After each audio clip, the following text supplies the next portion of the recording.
Pressée, elle court à l'école dans l'espoir de le retrouver. Mais elle ne sait pas qu'au même moment, Sang-min est rentré chez eux. Il fait ses valises et décide de quitter leur maison, laissant seulement derrière lui un album rempli de leurs souvenirs d'enfance. En arrivant à l'école, Bo-eun reste sans voix devant la fresque murale terminée. La fresque montre la scène de leur enfance où ils jouaient ensemble sur la balançoire. Touchée en plein cœur par ce geste silencieux, elle réalise enfin que Sang-min l'a toujours aimé. Cette affection était si naturelle, si familière, qu'elle n'avait jamais pris le temps de vraiment la ressentir et la chérir. Elle rentre précipitamment à la maison, mais trouve la chambre de Sang-min vide. Sur son bureau, elle découvre l'album rempli des moments heureux passés ensemble. En le feuilletant, elle tombe sur une lettre glissée à l'intérieur d'un carnet. Cette lettre, c'est celle qu'elle avait écrite autrefois à Sang-min lorsqu'elle était allée lui rendre visite à l'armée. Ils ne s'étaient finalement jamais croisés ce jour-là, mais Sang-min avait précieusement conservé cette lettre. Bo-eun comprend alors qu'elle a toujours été le premier amour dont Sang-min parlait avec tendresse. Cette révélation bouleverse ses sentiments et elle sait désormais clairement ce que son cœur désire. Le lendemain, lors du festival artistique, elle retrouve le garçon qu'elle fréquentait et met définitivement fin à leur relation. Pendant ce temps, Sang-min, ayant terminé avec succès son stage, est invité à monter sur scène pour prononcer un discours d'adieu. Mais soudain, un élève interrompt la cérémonie en révélant publiquement le mariage entre Sang-min et Bo-eun.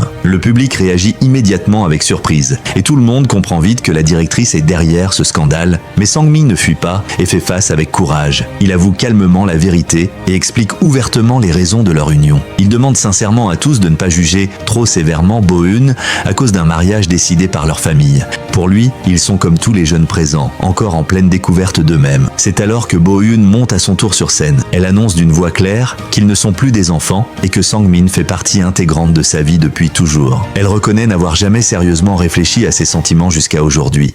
Mais désormais, elle est certaine qu'elle aime Sang-min profondément. Touché et heureux, Sang-min l'embrasse tendrement sur le front. Sous les applaudissements enthousiastes du public, ils se serrent enfin l'un contre l'autre.